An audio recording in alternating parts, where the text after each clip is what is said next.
Okay, second video tayo mga boss madam. Ayan.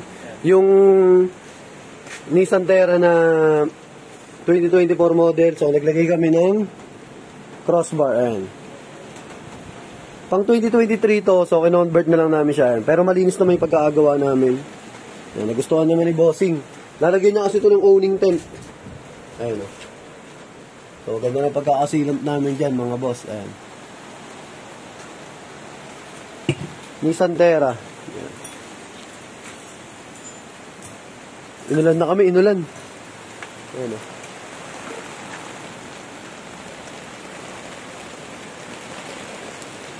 So, ang daming hinanapan ni boss ng kwan eh.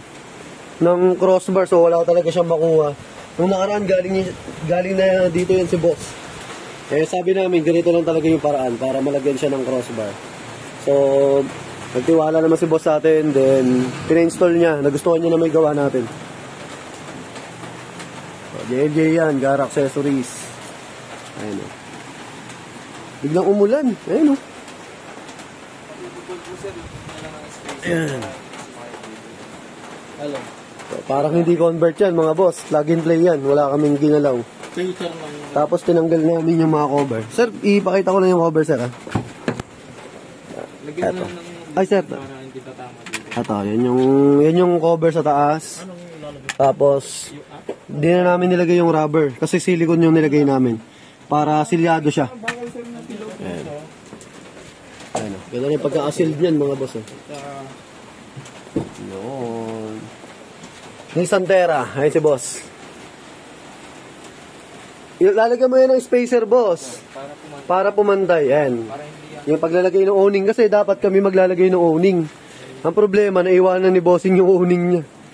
Eh, sabi niya, turuan na lang namin siya kung paano i-install. Para siya na lang mag-i-install. Ayan. So, sa mga gusto mag-avail, available yan sa JLJ Car Accessories, Motomac Works.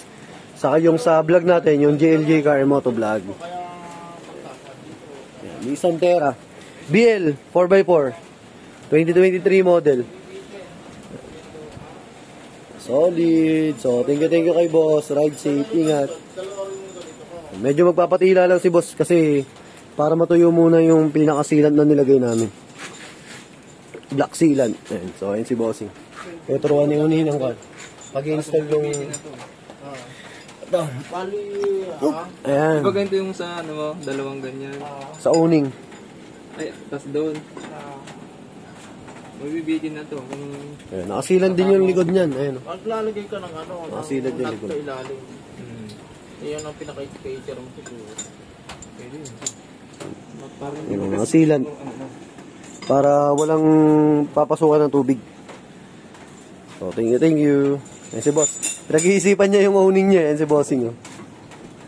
Kaya yan, boss. Lalagyan mo lang ng spacer o kaya mga washer para pumantay. Kasi ito, pansinin nyo, ayan, oh, hindi siya pantay eh. Medyo parang sa MUX, naka-curve siya sa dulong ganun. Ngayon, sir, pag dito, wag ka na maglagay ng washer sa may dito part na to. Dito sa labas, dito ka maglagay ng spacer. Ayan, para pumantay, ganyan, sir. Ayan. Ayan, kasi may space eh. Ayan, oh. So, pinag-iisipan ni boss eh. Yung pang-owning. Ayan. Kaya mo yan, boss. Sir, just nga ako, sir. Magkano ba yun? Yun o. Stick o. So, thank you kay boss. And ride safe. Ingat, bossing.